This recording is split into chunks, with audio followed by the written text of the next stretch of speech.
भाई ऐसे कर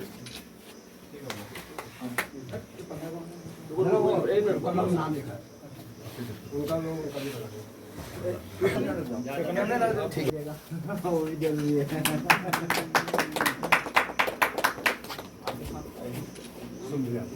जी का बंदा मुंह इधर को देखो बंगाली जी कठाई जी का आप कठाई जी को ना कठाई जी का करिए। ब्लॉक अध्यक्ष में नए बनाने होते हैं, जिला अध्यक्ष बनाने होते हैं, धीरे धीरे लास्ट में ये केंद्रीय अध्यक्ष के चुनाव तक जाता है। और बहुत शिकायतें आई अभी बहुत निश्चित रूप से, क्योंकि हमने भी महसूस किया कि कहीं न कहीं मैं भी उसमें सम्मिलित हूँ कि कहीं न कहीं हमारी कमियां ऊपर से है नीचे से नहीं। केंद्र के द्वारा कार्यक्रम समय पे न देना या देना ही नहीं, जिससे कार्यक्रम करते को बीच में है वो शून्यता बनी रहती है। लेकिन कुछ लोग ऐसे भी हैं, आपके स्वतंत्र का ही है, आप ब्लॉक की स्वतंत्र, ठीक है केंद्र कुछ नहीं करता तो आप तो करो, आप ब्लॉक अध्यक्ष हो, अपने क्षेत्र में आपको पूरा अधिकार है, आप कुछ भी कर सकते हो, केंद्र निर्देश नहीं सकता तो आप करो। हो सकता है आपसे प्रेरणा लेके दूसरे ब्लॉक भी करें, तो केवल दूसरे पर ही दोषारोपण करना।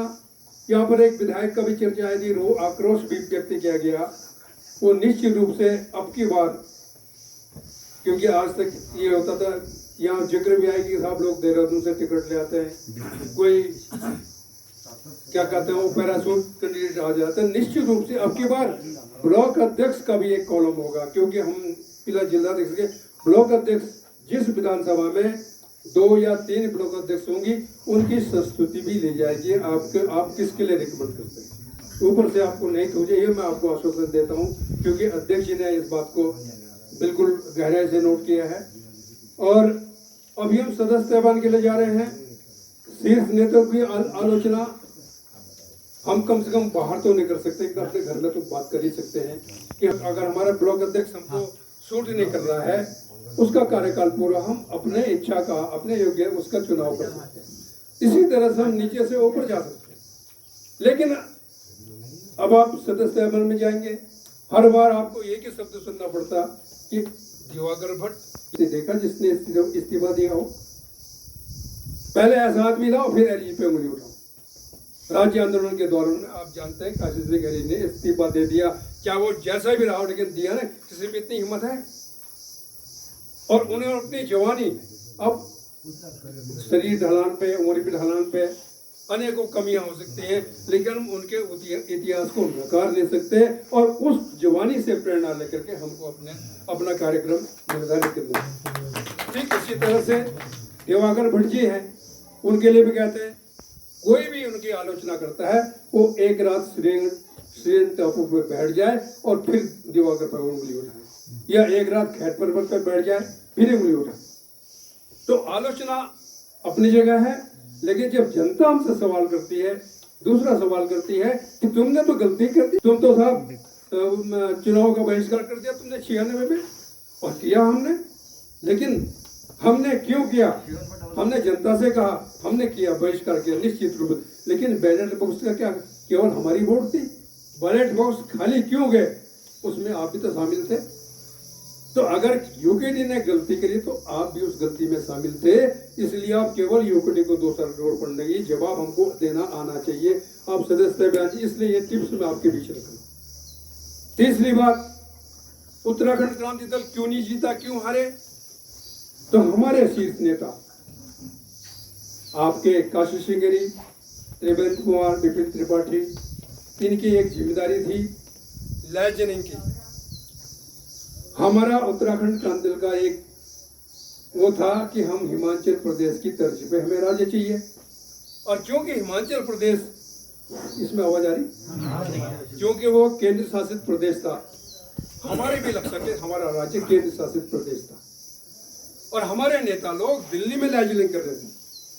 लगभग बात हो चुकी थी राज्य बनने से पहले, ये लगभग बात हो चुकी थी कि हम आपको केंद्र शासित प्रदेश देंगे, और हमारे नेता दिल्ली से आश्वासन लेकर के आए थे। हमने चुनाव की तैयारी तो करी नहीं, हम तो आश्वस्त थे। जो हम हारे या हमारे लोगों को वोट नहीं पड़ी, उसका मेन कारण था कि हमने संगठन नहीं बनाया था और अचानक राज्य बन गया। ये आप लोग तमाम जानते हैं। फिर हमारे 4 लोग बाजी, हमने तो तुम्हारे 4 विधायक जिताए, हमने तो तुमने नहीं जिताए। हमारे नेताओं में योग्यता थी। हमारे अगर 4 विधायक जीते तो अपने दमखम से, अपने त्याग से, अपने परिश्रम से जीते। अगर आप जिताने वाले थे तो 40 क्यों नहीं जिताए?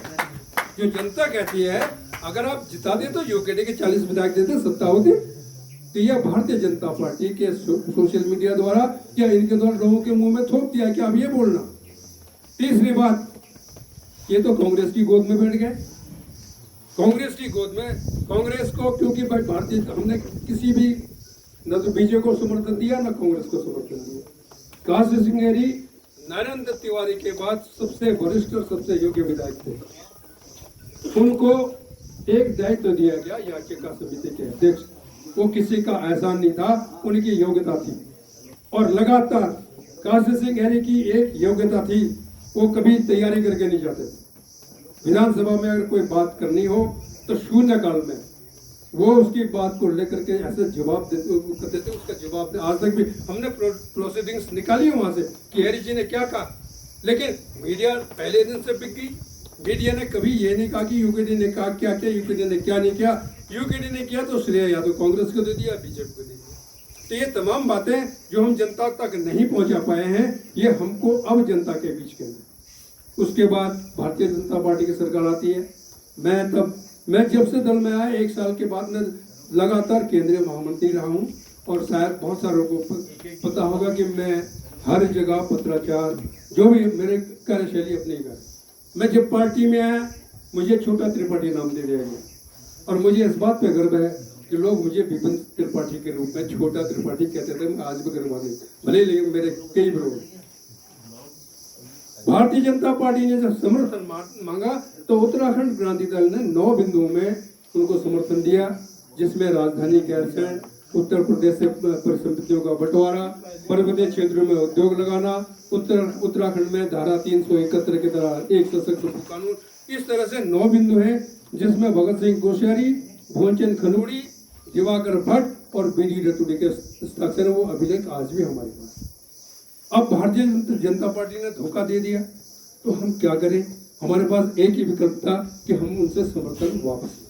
हमने समर्थन वापस ले लिया, लेकिन मीडिया ने हमारी जो ये भू कानून था, आपको ध्यान होगा, जो इन्होंने खत्म कर दिया। ये केवल भू कानून दिवाकर भट्टी जी हमारे राजस्व मंत्री थे तभी लगाया था कि कोई भी परिवार अपने उसमें 250 स्क्वायर मीटर से जमीन नहीं लेगी। लेकिन बाद में भुवनचंद खंडूड़ी ने इसको एक परिवार में 4 ले सकते कर दिया, तो उन्होंने 1000 स्क्वायर मीटर तक कर दिया।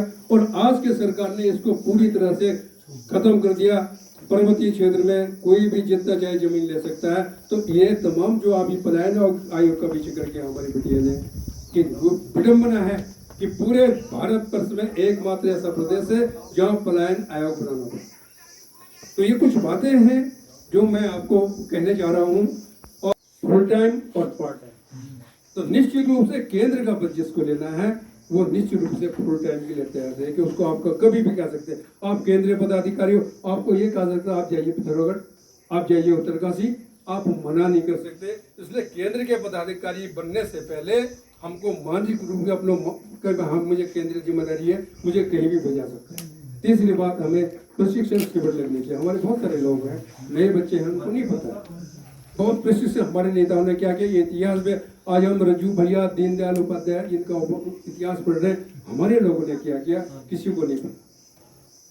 ये कुछ बातें जो यहाँ पर आई वो मैं आपके सम्मुख में रखे हैं। अपने अपने मालक होते हैं।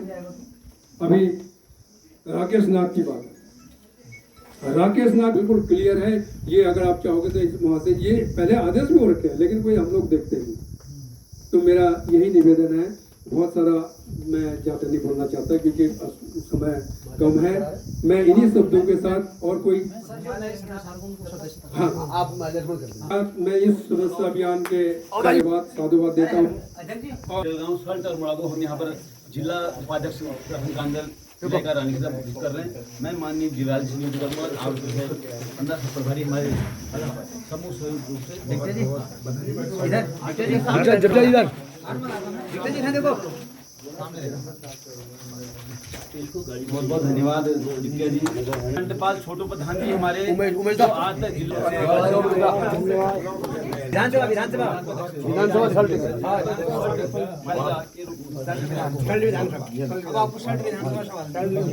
बढ़िया तरीके से खड़े हो ना ये ग्रुप हम बाद में लेंगे। आप जो है कि आप जो है भैया तो अपना यहाँ पर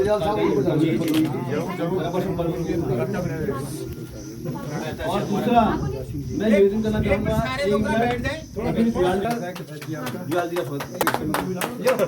साथियों, यूटीएफ के विषय में मैं थोड़ा सा जानकारी देना चाह रहा हूँ, क्योंकि ये हमारा राज्य आंदोलन के दौरान से एक हमारा संगठन था।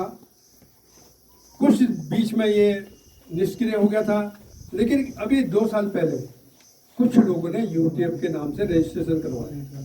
काशी सिंह एरी जी ने उनको अनुमति दे दी थी। मेरा तब भी विरोध था, मैंने विरोध भी किया था। उन लोगों ने अनुपम खत्री और तेज सिंह कार्की, इन लोगों ने उसका विधिवत रजिस्ट्रेशन कराया है और उत्तराखंड क्रांति दल केंद्रीय कार्यालय के एड्रेस पे उन्होंने अपना वो भी बनाया, एटीएम कार्ड बनाया। मैंने तभी भी विरोध किया, तो इस संबंध में भी हमको लड़ना पड़ेगा। और जैसे आज तक हमारे पास यूटीएफ होती तो हमारे लोग पिट नहीं रहे होते, क्योंकि इसका बहुत जरूरी है। और मेरे को अध्यक्ष जी ने कहा था कि अगर आप जाओगे तो आप इसकी घोषणा करके आएंगे। उनके निर्देश के अनुसार मैं आदरणीय कठेत जी को इसका अध्यक्ष घोषित करता हूं और आशा करता हूं कि वही पुराने तेवरों के साथ उत्तराखंड की सेना उत्तराखंड के स्वाभिमान की सुरक्षा के लिए उतरेगी और उत्तराखंड के एक संगठन के रूप में उत्तराखंड टाइगर फोर्स जिंदाबाद, जिंदाबाद जिंदाबाद, उत्तराखंड टाइगर फोर्स जिंदाबाद, जिंदाबाद जिंदाबाद। हमारे केंद्रीय महामंत्री बलवंत सिंह नेगी जी, जिला अध्यक्ष जगदीश सिंह रौतेला जी और जालीली ब्लॉक से आए हुए कुंदन भाई, शालटेक विधानसभा के हमारे जागरूक सदस्य दीपक भाकुनी जी, संचालन कर रहे मेरे बड़े भाई वीरेंद्र बजेटा जी, हमारे प्रचार प्रसार मंत्री हैं हरीश सिंह नेगी जी और प्रभारी हैं वो हमारे। उसके बाद जिन्होंने यहाँ पर आज ये मीटिंग बैठाई है और बड़े दूर दराज से हम लोग यहाँ पर आए हुए हैं, शिव सिंह रावत जी, वो उन्होंने ये मीटिंग बैठा लिया और उन्हें 1 महीने पहले से ही उन्होंने सबको आमंत्रण दिया। सौंपेगी, लेकिन ये नहीं हो पाया। और उसके बाद दूसरा एक और रहा कि हमारे जो उस वक्त जो लोग चुनाव लड़े बहुत कम लोग रहे, जो मतलब बहुत कम थे, जो 1000 थे, कोई 400 से थे, कोई नवीन मिराज थे 400 वोट उठा रहे थे। लेकिन उसके बाद क्या हुआ कि उन लोगों ने अपने को वहां से विड्रॉ कर लिया। जनता के बीच में लगातार अपने को बनाए नहीं, दूसरी बार जीत जाते हो। अगर वो जनता के बीच में अपने को लगातार बनाए रखते तो निश्चित तौर पर दूसरी बार जीतते। ये सब जो ये भी एक कमी थी। फिर उसके बाद मुरारी जी दूसरी जगह चले गए, ऐसे कई लोग रहे, तो उससे दल को बड़ा भारी नुकसान हुआ। ऐसा नहीं है कि जनता ने हमें पसंद नहीं करा, हम एक उनको भी पब्लिक को भी हम दोषी नहीं कर सकते। तो ये है कि लोग आए ईमानदारी के साथ आए और दल में बने रहे। अब कई लोग तो मैं नौजवानों को देख रहा हूँ कि अपने कुछ दिन अपने चमकाई और फिर चल दिए। तो हमारा अपने गांव में सक्रिय हो जाए, अपने तहसील में सक्रिय हो जाए, अपनी समस्याओं को लेकर हमारा देखो हमने मैं पुलिस का विधानसभा के अंदर घूमा, मैंने प्रेमचंद्र अग्रवाल की अकेले पूरे लगाए, चाचा उनकी घर का हर बाजार में मतलब कोशिश करा, लेकिन हमारे जो पार्टी के कार्यकर्ता वो क्यों नहीं कर पाते। हमारी विरासत है चुनाव जीतना हारना, ये जो मुद्दा नहीं है। हम लोग लड़ाई नहीं लड़ पा रहे, जबकि उस पे लगे एक्टिव हो जाता है 2 साल हमारे पास। उस पे लगे बस विधानसभा का विधानसभा चक्कर लगा के बाकी हम साथ में हम बार-बार ये कह रहे हैं कि आप जब चक्कर लगा तो चाहे हम सब लोग जाते दुकान में चर्चा कर लेंगे। मुझे बल्कि जिस दिन आशीष को देर हुई थी सुबह 6 बजे, उसके पिछले दिन ही मैं कार्यालय अध्यक्ष बनी थी रात में, और हमारी बात हुई थी कि तू नहीं तो मैं करके बात हुई थी, और अगले दिन उसको जेल हो गई थी। और सबसे पहले तो हमको ये है कि देखिए जो उत्तराखंड है, हम जानते हैं कि सबसे ज्यादा पानी देने वाला राज्य है, सबसे ज्यादा राज्य है, सबसे ज्यादा बिजली देने वाला राज्य है और देश का अकेला ऐसा राज्य है जहाँ पलायन आयोग है, जबकि 11 हिमालयी राज्य है लेकिन पलायन आयोग सिर्फ हमारे प्रदेश में है, तो ये गंभीर है। दूसरा मैं कहती हूँ कि हमारे जो लोग हैं वो पढ़े लिखे जरूर है, लेकिन आज भी गाँव के लोग, मुझे लगता है, मुझे पता है ये चीज, मतलब कि जागरूक नहीं है। उन्हें ये नहीं पता कि एक जो बाहर से अफसर आ रहा है वो कितना खा रहा है, उन्हें ये नहीं पता कि जो नेता है वो कितना खा रहे हैं। वो आज भी वो चालाकी करने की कोशिश करते हैं, लेकिन अपने ही लोगों से करते हैं, लेकिन उन्हें ये समझ नहीं आता कि ये जो नौकरशाही चल रही है ये आज कितनी भ्रष्ट हो चुकी है। हम लोगों ने आरटीआई लगाई थी, मैंने बल्कि भटकोट की दोरहाट विधानसभा, तो एक रोड कटी थी और रोड 7 लाख की रोड कटी थी और रोड का रॉ भी नहीं है, तो उससे आरटीआई लगाई तो वो रोड का खर्चा वर्चा सामने आया, वहाँ की जो मीडिया है उसको घेरा गया, तो उसमें जो अधिकारी जिसको बनाया गया था वो अधिकारी नवनिर्वाचित अधिकारी थी और वो हल्द्वानी की कोई हमारी मित्र थी, तो वो गलत रिपोर्ट कैसे देती है, उसने कभी भ्रष्टाचार किया नहीं, पहली बार उसकी पोस्टिंग हुई तो वो डिप्रेशन में चली गई, वो इतना उसको तंग कर दिया उसके बड़े अधिकारी ने कि वो अपनी नौकरी छोड़ने को तैयार हो गई। उसने कहा उसको मैं तो नौकरी छोड़ती हूँ, मुझे परेशान कर रहे हैं ये लोग।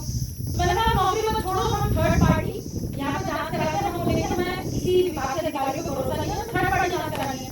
थर्ड पार्टी जांच कराई, एक सिंचाई विभाग से, ऊर्जा विभाग से ऐसा है, उन्होंने अपनी सही रिपोर्ट दी और वीडियो वहाँ की सस्पेंड हुई, तो फिर जाके गाँव वाले जागरूक हुए। तो इस प्रकार के उत्तराखंड क्रांति दल के पास एक बहुत अच्छा फील्ड है, क्योंकि ये एक क्षेत्रीय दल है, तो हमें राष्ट्रीय मुद्दों पे और दूसरे राज्यों पे ध्यान देने की जरूरत ही नहीं है, हम खुल के अपने मुद्दों पे खेल सकते हैं और आपके समर्थक बहुत हो सकते हैं, लेकिन जरूरी नहीं है वो सब आपके वोटर बन जाए। समर्थक को वोटर बनाना बहुत बड़ी बात होती है और हमें समझना पड़ेगा कि आप वोटिंग कैसे कन्वर्ट करें। सबसे पहले तो हमारे जितने भी चाहे जिला अध्यक्ष हैं, चाहे ब्लॉक अध्यक्ष हैं, सबके हाथ में अपनी अपनी जगह की वोटर लिस्ट होनी चाहिए, उसे वोट देना जरूरी नहीं है, वो क्या स्थिति आ सकती है। उत्तराखंड क्रांति दल के साथ ये भावना वाला दल है, मैंने ये देखा है कि लोग आज के समय में भी चाहे कुछ भी गलतियां हुई हो, कुछ हो, लोग भावनाओं से ऐसा जुड़े हैं, तो वो भावनाएं हमें निकालनी जरूरी है, उन्हें बताना जरूरी है, उनसे मिलना जुलना जरूरी है। हमें ये चीज करनी है कि जैसे भाजपा ने ये बोला कि आज हमारा धर्म खतरे में, तो लोग डर गए। आज भी हमारे पहाड़ के लोग, जो कि हम ये जो हिंदू धर्म की बात करते हैं लोकाचार, इससे पूरा अलग है। हमारा जो धर्म है, हम प्रकृति के पूजक हैं, हमारा लोकाचार भी आप देखो, हमारे फेरे कर्मकांड पूरा देशों से अलग है, हम है ही नहीं उनके जैसे, हम वो हिंदू है ही नहीं, फिर भी इतना डर बैठा दिया है हिंदू करके कि हमें भाजपा से सर्टिफिकेट लेना पड़ रहा है कि हम हिंदू हैं। जो सर्टिफिकेट नहीं ले रहे हैं वो हिंदू है ही नहीं, ये चीज हो रही है। तो मैं कहती हूँ हमारा धर्म तो पहाड़ है भैया, हम प्रकृति के पूजक हैं, हम हवा पूजते हैं, हम पानी पूजते हैं, हम गोबर पूजते हैं, हम मिट्टी पूजते हैं, हम यहीं के पूजक हैं। तो हमें ये बताना जरूरी है और हम बोलते भी हैं कि भैया हमारा धर्म खतरे में है, हमारा धर्म पहाड़ है और पहाड़ खतरे में है। जब तक हम यहाँ के लोगों को ये नहीं बोलेंगे ना तुम्हारी जमीन खतरे में है, तुम्हारा पहाड़ खतरे में है, तब तक वो लोग ऐसे नहीं जागेंगे। जो डर भाजपा ने हिंदू के नाम पे वो किया हमें, और बाकी हमारा तो उन्होंने तो खाली फैलाया, हमारा तो पहाड़ बाकी खतरे में है ना। वोटर लिस्ट सब मैंने बताया, दूसरे ने ये कह रही कि मैंने हमेशा ये पढ़ा है कि राजनीति एक बहुत अच्छा सब्जेक्ट है, और मैं ये भी जानती हूँ कि कल्याणकारी है, राजनीतिक नहीं है। अभी भी लगभग जितनी की आत्मा है वो राजनीतिक नहीं है, वो आंदोलनकारियों की आत्मा है, क्योंकि जितने नैतिक मॉरल जितने हमारे उत्तराखंड क्रांति दल के नेताओं में है, सबसे कम के बिल्कुल ना के बराबर भ्रष्ट नेता है, किसी ने अपराध में नहीं है, आपराधिक मामले नहीं है। बुद्धिजीवी वर्ग इस वक्त उत्तराखंड क्रांति दल में है और युवा जो है सबसे ज्यादा आकर्षित इसी बात से है कि बुद्धिजीवी वर्ग जो है उत्तराखंड क्रांति दल में है। और कहीं ना कहीं जहाँ युवा की बात आती है, जब भी हम आने वाले समय में जो भी हम सभाएं करेंगे, मैं ये कहती हूँ उन सभाओं में कभी भी मतलब पारिवारिक तौर पर आपने तो यहाँ पे जिक्र किया, लेकिन उन सभाओं में कभी भी इन चीजों का जिक्र कभी ना हो। जैसे सबको पता है कि सब पैसे से तो बहुत ज्यादा समृद्ध नहीं है, कहीं ना कहीं अपना व्यवसाय देखना पड़ता है। तो एक बार ये लोग भी ये चीज भी चिन्हित होनी चाहिए कि एक फुल टाइम राजनीति कौन कर रहा है, फुल टाइम कौन कर रहा है और एक पार्ट टाइम कौन कर रहा है। जैसे हम तो फुल टाइम है, हमारा तो दिन रात है, चाहे आप हमें रात में 2 बजे फोन करो, चाहे कुछ। जिस दिन आशीष अरेस्ट हुआ था उस दिन हम रात को 1 बजे निकले थे और 3 ट्रकों में बैठ के मैं और आयुष अगले दिन एसएसपी घेराव की हमने वहाँ पे घोषणा